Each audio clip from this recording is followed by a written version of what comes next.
Ladies and gentlemen, welcome to the main event.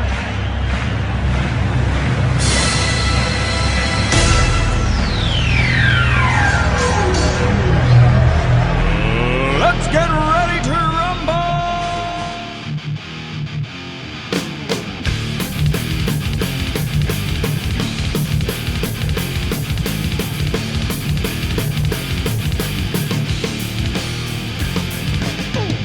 And that's right, everybody. Welcome back once again to another edition of the Best Seat in the House podcast. As always, I'm your host, Rob Cramer, joined by my co-host, Daniel Bobo Curlin. And of course, today, our special guest, the great Jake Asman from ESPN Radio. Jake, thank you so much for taking the time to join us today. My pleasure, guys. Thank you for having me, and I can't wait to get started here. Absolutely. And before we really jump into it, Jake, though, this isn't the first time we've talked in the last week because I had this queued up. I wanted to show you. If you probably don't remember because you took a million calls, but right before you took Nick Mangold last week, you actually spoke to someone that might sound a little familiar right now, Rob from Levittown. 3776. Let's go to Rob in Levittown. Rob, you're excited for Hard Knocks, I'm hoping, right, Rob? Hey, Jake. First off, I just got to say it's great to hear you on the radio here in New York. I'm a big fan of your YouTube content. Thank you. But, yeah, I am absolutely psyched for this Hard Knocks.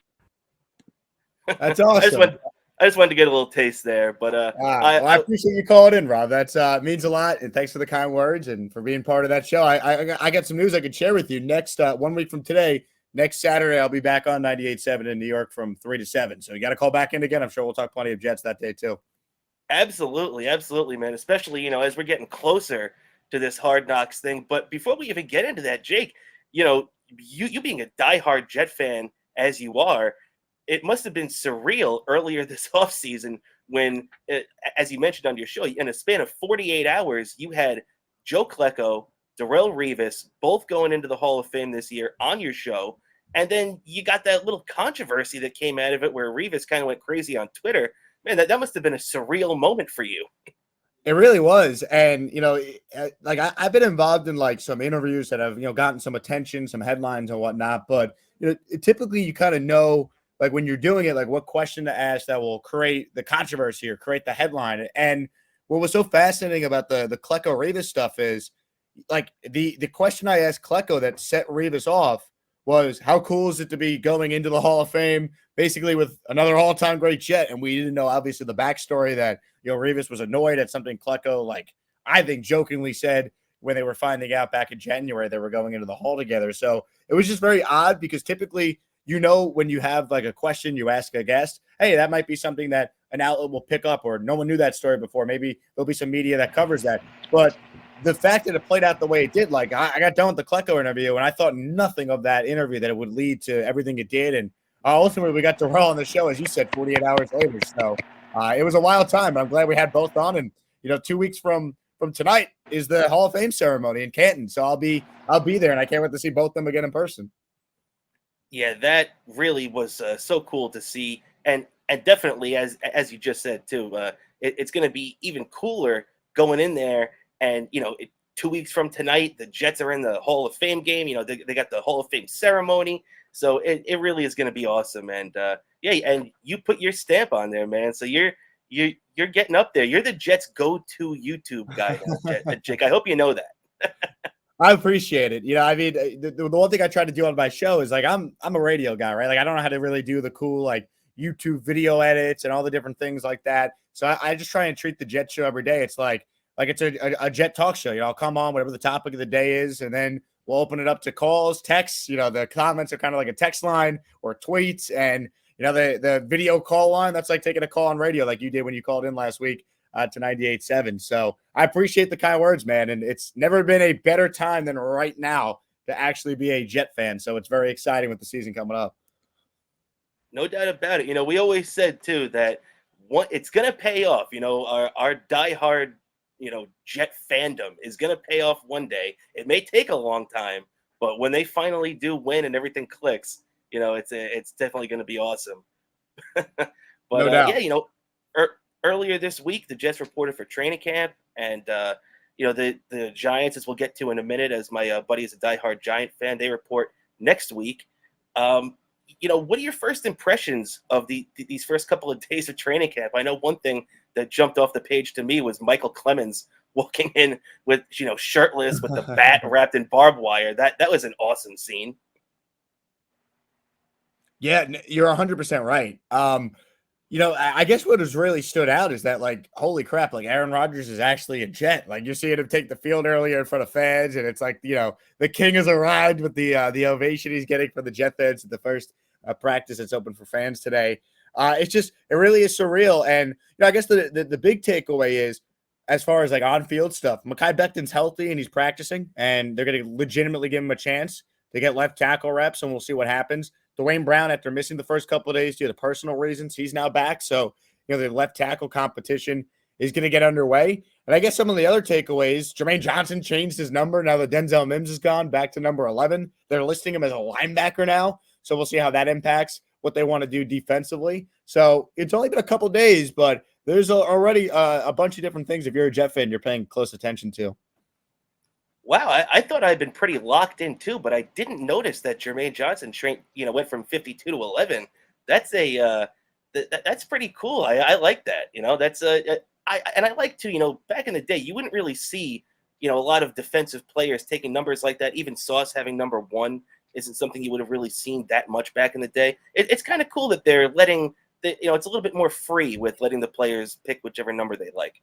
It's like college, right? I mean, you have Adrian Amos, who's coming over from Green Bay, now wearing 0. He's the first 0 in Jets history. It's a lot different. The days of being able to, like, identify, a player's position by their number, those days are over. Yeah, you're right about that. And speaking of numbers, the one that we all weren't sure which number he was going to take was Aaron Rodgers, obviously, and he comes here. He's wearing number 8. It looks amazing, as crazy as it is to see him running out there, in green and white, or red too, as the non-contact jersey with number 8 on. What do you think? It came out earlier this week. Rodgers and Salah both indicated that this is probably more than a 1-year relationship for them.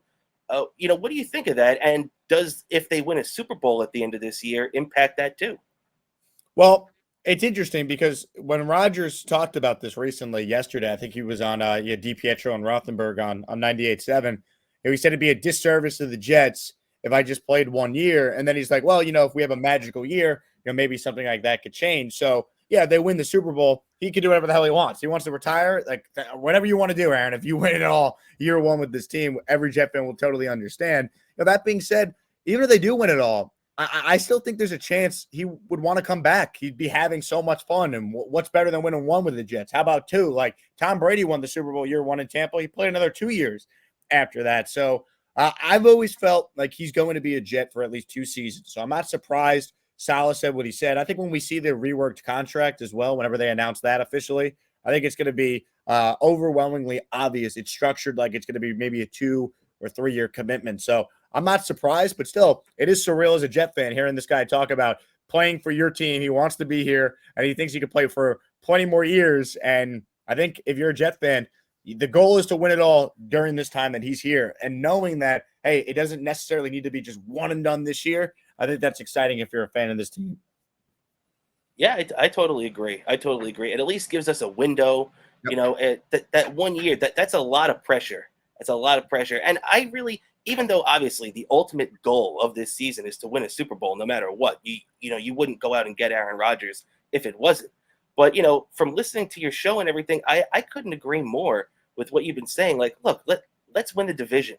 Let's win a playoff game, and then let's judge where the season stands at that point. Who knows if the Jets run into the Chiefs in the AFC Championship game and lose by a field goal, is it going to be disappointing? Extremely. But can you sit here and say the season was a failure? You can't do that. Absolutely. I mean, this team hasn't been to the playoffs in 13 years, right? Like the idea that, they don't win the Super Bowl in year 1 with Rodgers, it's some sort of epic failure. No, it's just the media or other fans trying to move the goalposts. Remember, it went from, well, Rodgers would never want to come play for the Jets to, well, now they don't win the Super Bowl in year 1, it's a failure. Are you kidding me? This team hasn't made the playoffs since 2010. It's not a failure. It's a failure if they miss the playoffs. It's extremely disappointing if they, make the playoffs as a 7 seed and they're eliminated in the wild card round. That's disappointing given the expectations. But the idea that they could lose in the championship game to Patrick Mahomes and the Chiefs, and it's some sort of epic failure. How many teams would kill to go to the AFC Championship game? Believe me, we would kill for that as Jet fans. So I completely agree with you, Rob. This is, the goal is ultimately to win the Super Bowl, but there's steps along the way. And if you're a Jet fan and can't enjoy the ride as you're hopefully on this magic ride, then why are you a fan in the first place? Yeah. It's it's just funny too how you mentioned moving the goalposts. I remember driving into work, on the air. I want to say sometime around February, and you hear Tiki Barber at the time talking about how he doesn't think Aaron Rodgers wants to be a Jet and he's going to be a distraction and this and that.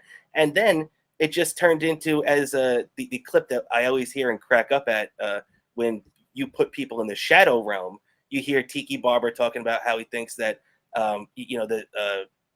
what's his name? Who's the Giants quarterback again? Daniel Jones is gonna have the a better season than Rodgers. And I don't want to take anything away from Daniel Jones, but I mean Aaron Rodgers is kind of in a league of his own. It's just a silly comment. Like, Daniel Jones had a nice season last year. He threw 15 touchdowns. You want to count his rushing touchdowns? All right. Would it be an extra 7? So he threw 22 or total 22 touchdowns. Nice year. Giants made the playoffs, won a playoff game. They were a big surprise, but it's like not even worth addressing to try and compare the two. Like, it's just silly. Like, there's no reason for me to dunk on Daniel Jones. Like, anyone with common sense who's not looking for, a trolling hot take there would tell you, right, it's Aaron Rodgers. Like, enough said. Mm-hmm. Yeah, you're definitely right about that. And just to we were mentioning Salah before. What do you think about Coach Salah? I'm a big fan of his. I think most Jet fans are pretty optimistic about what we have in Salah. Obviously, people bring up the whole not being able to manage the clock at the end of the game thing. I really only remember that popping up in the Detroit game last year, where it was really where it really came and affected the Jets in a negative way. I would love to see Salah be the guy and stay here and knock Rex off the pedestal of the longest tenured Jets coach of the last 20, 25 years. What are your impressions of Salah so far? Yeah, I'm kind of in the same boat as you. I like him as a person. I really think he's a good, genuinely good dude. I think players play for him. I think he deserves a lot of credit for Rodgers being here and the type of program he built, and the positive reviews from players that were here. What they have said about Salah that enticed Aaron Rodgers to want to come here. He hired Nathaniel Hackett, which is a major reason why Aaron Rodgers chose to come here. I don't think the team has ever quit on Salah. I think last year would have been very easy for that defense to give up, given how inept the offense was for most of the season. So I think he's a good coach. Now, it's tough to win when you don't have a quarterback. So that excuse is now gone. He's now 3 years in. It's a big year. I think he's a guy that could take this team to the playoffs, and we'll find out what type of coach he is. But now we could accurately evaluate him. Robert Salah won 11 games to his first 2 years. Kyle Shanahan only won 10, right? Like, it is hard to win without a quarterback. And now they have Aaron Rodgers. So the excuses are done. The defense went from 32nd in year one, the top 5 last year. Now you got the offense seemingly figured out with Aaron Rodgers as your quarterback. So we're going to find out right away if he's the right coach. But I think all the ingredients are there as far as players playing for him, wanting to be a Jet. He's done a lot of good things, but now he's got to translate the wins at the end of the day. Absolutely. And, it seems to me like he's a leader of men. And, when you get the respect of guys like Aaron Rodgers, just from afar, even before he joined the team, he mentioned his respect of Coach Salah. So I think that goes a long way, too. No question. And ultimately, they got to win. I mean, that's what it's all about at this point. They have the team in place, and we're going to judge them based on the win-loss record now going forward. Absolutely, man. And, you mentioned the quarterback that unfortunately we were forced to watch a lot of last year. 9 starts out of Zach Wilson. 5-4, as the truthers will tell you. But I think we all know there's a deeper, level we can look at in that 5-4 record. And, Zach Wilson should have been buying a lot of dinners for those defensive players throughout the season for bailing his butt out of a lot of those games. But, what do you think? Is Zach Wilson repairable at all, or is he just going to go down in the list of Jet bust first-round picks? I have serious doubts he's ever going to be what they thought he was. Now, could he salvage his career and be, a long-term backup in the league? Maybe a fringe starter somewhere down the line? Maybe. I never saw Geno Smith 8 years after he left the Jets turning out to be, a solid NFL quarterback like he proved he was last year. It's disappointing because I really like Zach Wilson. I thought he was going to be good. I'd be the first to admit I was wrong. He has been just so bad. It's not defensible. And like the Jets themselves even admitted it publicly, just how bad Wilson was. They didn't even try and like sugarcoat it, which is the right approach because it was really, really bad last year. So, the question on the screen is he a bust? Right now, the answer is yes, but that could change over time. But I hope to God that we don't need to find out if he's still a bust this year, right? Like I hope Aaron Rodgers could play every game, and the only time we see Zach Wilson is either in the preseason or at the end of games that the Jets are up 40 and they're protecting Rodgers, getting him out of the game. Exactly. Yeah, from your lips to God's ears, Jake. You're right about that, man. Let's make sure that we keep Rodgers in the bubble wrap and until break glass in case of emergency, and then on September 11th, just release that Kraken on the NFL. Absolutely. And, so when we keep rolling along here, Jake, talking about the guys that protect the quarterback and obviously Breece Hall coming back too. We're going to need that offensive line to be in tip-top shape.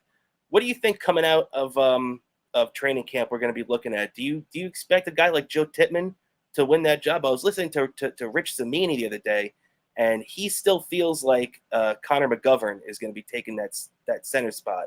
What do you think about that? I think Tippmann is going to win the job. I think you take a guy that high in the second round, you had your pick of any center. I think it'd be disappointing if he's not the week one starting center. I think he wins the gig. I think the offensive line, in a perfect world, if you assume you have health, which as Jet fans, we can't assume that ever. But for the sake of this conversation, let's say they have guys healthy for week one. I think left to right would be Dwayne Brown, Laken Tomlinson. Center would be Tippmann, AVT, and then Becton. I think that would be their ideal offensive line for the first game of the year. But injuries play a part in this. But I do think if Joe Tippmann is healthy, he's going to be able to beat out Connor McGovern and be the starting center week one. I agree, too. And even if it's just the fact that that's the outcome that the Jets coaching staff wants. I can see them wanting to give him that responsibility, just like when they drafted, Zach Wilson a couple of years ago. We heard about the competition in training camp and everything, but we pretty much all knew going in to week one that it was going to be Zach Wilson. And I kind of feel like it's the same thing with Tippmann, too. Or at least I hope. I hope so. Yeah, with Zach, you knew just because, who was the backup, right? We didn't know what Mike White was a couple of years ago, and it was obvious that it was set up for Zach to win. There's a little more of a true competition aspect this time around just because McGovern has been a starter in the NFL for multiple years. He started every game last year. He was the only one on the line that was incredibly durable last year. So I think he deserves credit for that. I think as a backup, he's fine. And the fact that he's played guard before is beneficial. But, in a perfect world, you use a high second-round pick on a center and you had your pick of any center, you want that guy to start for you week one if possible. So I think the Jets' preference is clearly Tippmann wins the job. And if it's close, I think, the benefit of the doubt will go to the rookie. Yeah, no doubt about it. It's like tie goes to the runner, tie goes to the rookie. So yep. I'm definitely with you on that. And, as the other big news that came out of training camp right before the guys all reported was that a little thing that was keeping us nervous, keeping Jet fans on the edge of their seat about, conjuring up images of the Roscoe Diner and Darrell Revis. We finally got it figured out. Quinnen Williams back in the fold, 4 years, $96 million deal. What do you think? I think there's a chance down the line that we can be looking back on this Quinnen deal and be like, this was a complete steal. You had to pay him, right? I mean, he's coming out of a first-team All-Pro season. He's 25 years old. If you don't pay Quinnen Williams, who do you pay, right? So, yeah, there's always, that Jet fan PTSD when you give out a big deal to a defensive tackle. I saw Muhammad Wilkerson was at Jet practice yesterday. I'm like, keep him far away from Quinnen Williams. But look, I mean, it's a no-brainer. I think Quinnen Williams has earned the opportunity to be paid like one of the top players at his position because he is. And he's done everything right as far as keeping his mouth shut, letting his performance speak for itself. This is not a Jamal Adams situation from a couple of years ago. And, once again, if you weren't going to pay Q, who are you going to pay? It sends the right message to the rest of the team that, hey, this team drafts you, you play well, they pay you, and ultimately they did the right thing. So does it look like a bargain? Look, if Q keeps going out there and has another year like he had last year, which I think is possible because, once again, He's only 25 years old. We might look back on that contract and be like, wow, that really is a bargain given his production. So it's a no-brainer. And, Quentin Williams is a guy that, should be a Jet for a long time because he's that type of player. Yeah, no doubt about it. You got to pay Quinnen, and we've seen these defensive tackles getting paid all off season, so it was kind of written in stone that he was going to be getting paid, and good for him. Quinnen's the type of guy that you want to reward because you see the type of guy he is in the locker room and how coachable he is and how everybody around there just loves the guy. So let's get some good vibes going and pay him. Yeah, absolutely. It's nice to have guys you want to pay as opposed to in the past. It's like, well, why would we want to extend some of these other first round picks that have been horrific? So it's nice to have that as a Jet fan. There's no doubt. Exactly. I've got a Jamal Adams jersey sitting in my closet right now. And, that's a guy that as soon as they said, the whole Jet for Life thing came out, I was like, I'm getting my Jamal Adams jersey. And, I regretted that one. That's another first-round pick. But, hey, it ended up working out for the best because we ended up getting Garrett Wilson out of it. So I'll take that hit every day of the week. No doubt. And AVT, if you think about it, because they used the pick in that the first-round pick to package that to trade up to go get AVT. So that's one of the best trades the Jets will probably ever make in their franchise's history. That's true. That's true. And, we keep it rolling along here. The last thing I did want to touch on the Jets, and I know, especially on your show, this is something that all Jet fans are constantly talking about. These two guys right on the edge of our tongues, Quan Alexander and Dalvin Cook. What do you think, Jake? I'm kind of losing a little hope in Dalvin Cook. I'm still pretty confident. I think at some point Quan's going to be here. But what do you think? Either of these guys a chance we see them walking into Jets camp? I agree with you. I think Quan is probably more likely at this point than Dalvin. I still think Dalvin is a possibility, though. The money is clearly not out there for him. And if it's truly about going somewhere where the money's close and it gives him a chance to win, I think the Jets are attractive from that standpoint. Plus, if Breece Hall is going to be worked back into the lineup slowly, which all indications are, they're not just going to give him the ball 20-plus times a game when we start the season. Dalvin Cook can come in here and have an opportunity to be maybe the number one back or featured a lot more than he would if he goes to a different team. So I certainly think he's still in play, pending cost. And Quan, look, he did this last year. He signed with the Jets at the training camp got underway. Now the Jets are starting a week earlier than any other team besides Cleveland. So it wouldn't shock me if next week Quan's back with the Jets. So we'll see, but I'm kind of with you. I think Quan more likely, but I don't rule out either one still being a Jet. Yeah, I think Dalvin Cook would be a real, it would just put a lot of our minds at ease, with Breece Hall, because even though I think Breece is going to come back into form relatively quickly, you just want to make sure that you have every protection in order this year because, we're all in and, we just want to make sure that if one thing goes wrong, it doesn't derail the season. No doubt. More talent, the better. I mean, we certainly have seen too many injuries for me to sit here and be like, "No, we're good. We don't need a good player." Like, no, I'll take everyone who wants to be here because this team can win it all, but injuries wreck seasons, as we know. So more talent, the better. Exactly. And Dan, too, I want to bring you in, too.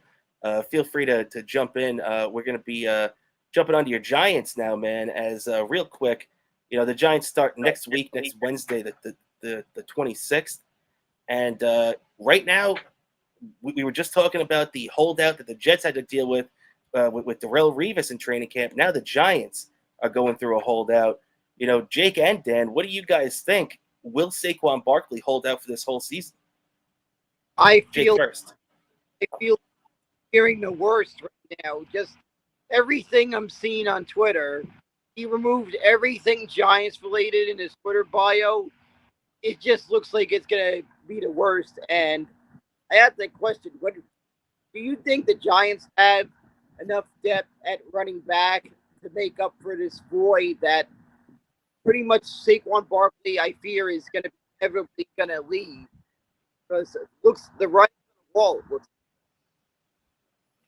I don't think he's going to hold out at all. I think he'll play in week one. He might not be, vintage Saquon right away because he's going to, cut off his nose to spite his face, or he comes back with 2 weeks to go and it's like, well, physically I'm not ready. You can't put me out there. So he still could get his game check for the first week of the season. But I do not think he's going to hold out. I mean, what's the benefit of him holding out? The last guy who actually did that was Le'Veon Bell, and I don't think anyone will ever do that again after how poorly it went for him.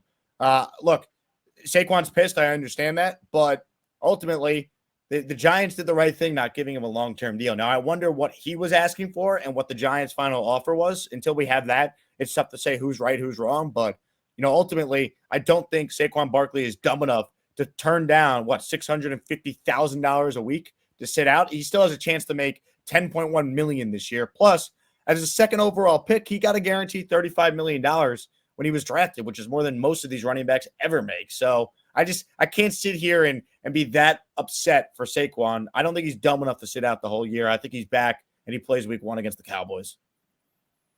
I agree with you. Yeah, continue, Dan, please. Another thing I have to say, last year I felt like one of our weaknesses was at wide receivers.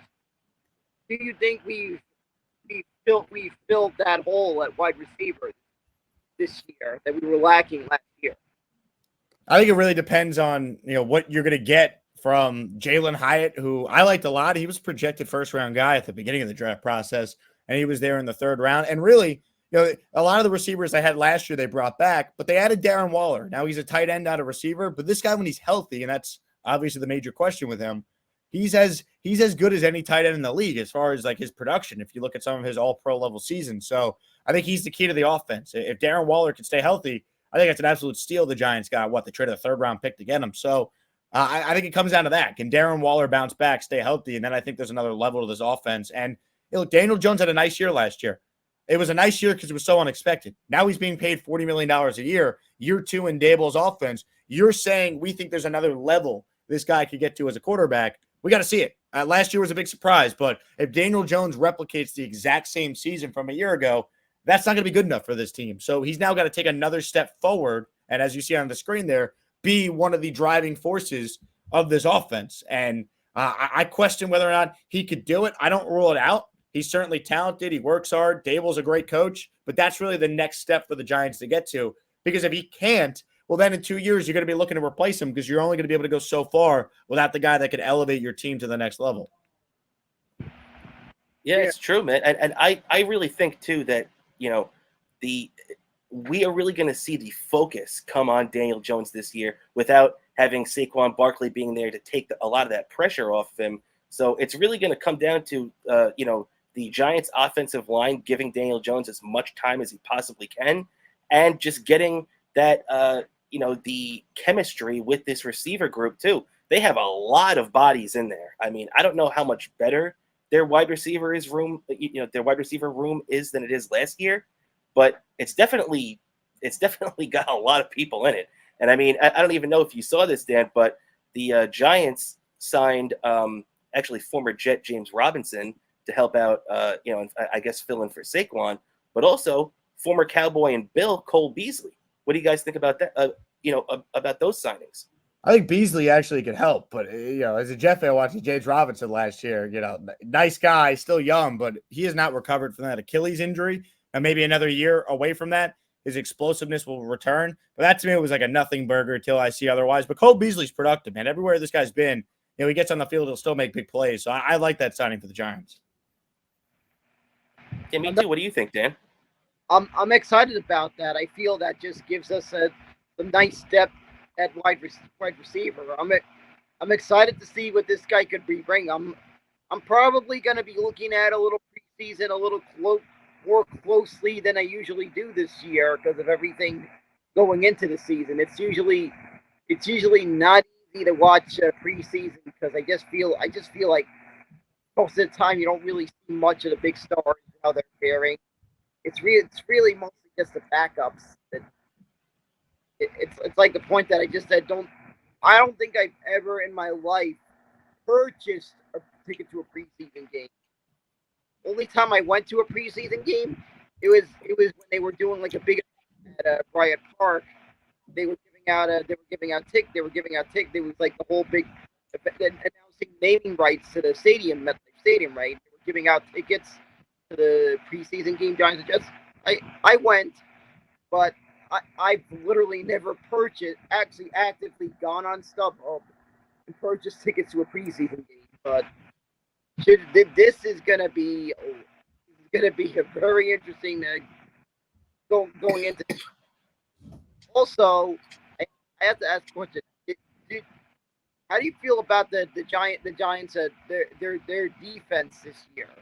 Because it felt like we really got exposed how bad our defense was against maybe one of the toughest offenses the Eagles last year during the playoffs. Yeah, look, I mean, the Eagles did that to a lot of teams, though. To be fair, right? I mean, they were incredible last year offensively. I still think they're the favorites in the NFC. Like, I think the Giants, you know, they're trying to improve, and maybe if Kayvon Thibodeau is better now in year 2, and you get more out of some of the younger players on this team, that as they continue to develop, the defense could be better. But this team probably should be led by their offense, if we're being honest. Like, you're paying the quarterback once again $40 million, so the defense is certainly a part of it. But if the offense doesn't take a bigger step, I don't know how much better the Giants could be, even if their defense improves. Yeah, very true, very true. And I think you mentioned Kayvon Thibodeau. I think he's a big factor for the Giants this season to see if he could take that next step to becoming the elite pass rusher that everybody thought. We saw a lot of flashes of that last year, and it'd be nice to see if he can sustain that for a full season this year. And so last two things before we let you go, Jake, and thank you so much for taking the time with us this morning. I did want to touch on, this is a thought that had occurred to me the other day, especially what's going on with the Mets and the Yankees and, our hockey teams and everything. Is Brian Daboll the best coach or manager that we have in New York right now? What do you guys think? I think by default, he kind of is, right? I mean, who would you rank higher right now? You wouldn't rank either baseball manager. Nope. Look, I think Tom Thibodeau is a good coach, but I don't think he's better than what Daboll showed you last year. I'm trying to think, Robert Salah, I like him, but he's an unknown at this point. Jock Vaughn with the Nets, I don't know if we can really count him. Trying to think, the hockey coaches, there's no way. Lane Lambert with the Islanders, the Rangers have a or they have a not a first-time head coach, but they have a new head coach in Peter Laviolette. So I'm trying to think, the Devils coach, right? What, John Hines is the guy's name, or John Hines? So maybe he'd be in the conversation. But if you kind of run through the New York teams, I think it has to be Daboll by default. Yeah, I agree with you on that. And actually, no, the Devils coach is Lindy Ruff now. You're right. Yeah, John Hine was the old guy. But yeah, you're right about that. And even though I like Lindy Ruff, and he's got an incredible amount of wins as a hockey coach, I'd still take Daboll over him because from what we saw to Daboll last year, the turnaround that he did with this Giants team, I don't think anybody else, including what Buck did last year with the Mets, stands a chance to what Daboll did last year. What do you think, Dan? I think so too. He turned around a team that was just, I guess, the equivalent of a comedian bombing hard in a huge stretch of several shows. He turned his team around, and they won a playoff game against a team they were the heavily underdogs against. That's a big thing too. You're right that the Giants actually won a playoff game last year, which even though the Mets won a playoff game too, they weren't advancing to the next round. So and then obviously the Yankees got in the ALCS and ran into the brick wall that is the Houston Astros. So So definitely Brian Daboll is top of the mountain right now. And last thing before we let you get out of here, Jake, I was a big fan of that old show on SNY, Loudmouths, and they always would do the segment buy or sell. So buy or sell, both you guys this year, Jets and Giants both make the playoffs. What do you guys think? I'm buying it. It's July 22nd. I'm going to be optimistic on this fine Saturday morning. So I'm buying it. Jets and Giants are both in the playoffs. Boom. Jake's in for both. What do you think, Dan? I think the same thing. I'm buying on this one. Both teams are going to make the playoffs. I think, and I'm not going to say go book your trip to Las Vegas, but I'm going to say you might want to have your computer, eyeing it, just preparing, not guaranteed, but just constantly checking the prices on flights or probably bus trips, because you know right off the back, all flights from if possible happened, all flights from New York to Las Vegas would be sold out in seconds. So you'd be eyeing, you're looking at travel options about how you're going to get to Las Vegas, but you're not going to right away just click the buy option on that trip. But you're gonna be constantly monitoring the prices, being ready. And But so you, my friend, are eyeing a Subway Super Bowl. Okay. I'll tell you this much, Dan. I'm gonna be. I agree with you guys. I'm buying it. I think the Jets and the Giants are both gonna make the playoffs. But I don't want to see you guys in the Super Bowl if the Jets make it. Because if the Jets make it, I just want the city to myself. Let's be honest. Agreed. So, all right, boys. Yeah, I think that's just about gonna do it for us today. Jake, I can't thank you enough for taking the time with us this morning. This has been phenomenal. It's great talking to you. It's like getting my own personal Jake Asman show. So, so I can't thank you enough for spending the time with us, Jake. Before we close it out, do you have anything that you'd like to plug? Sure. Just check out the YouTube channel. Just search Jake Asman if you like the Jets. You'll find daily content there. I appreciate you guys having me. This was fun. Absolutely, and make sure subscribe to Jake on Patreon. Great content on there. And if you're a Jets fan like me and you're going to Las Vegas, do yourself a favor. Stay at the Circa out there. Use Jake's code Jake15, and we're going to have a blast out there, Jake. I can't wait to get out there with you guys. It's going to be so much fun. Rob, I can't wait, man. I didn't even realize that you were staying at Circa, so that's awesome, man. I don't know if you've ever been, but I promise you it's going to be an incredible weekend. So looking forward to meeting you in person. Absolutely, buddy. Absolutely. And Dan, before we get out of here, any plugs for yourself as well? sure, we got my plugs. Bobo103NYC on Twitter and a Bobo718DK on Instagram. Daniel Curlin on YouTube for all my little content, some little funny videos.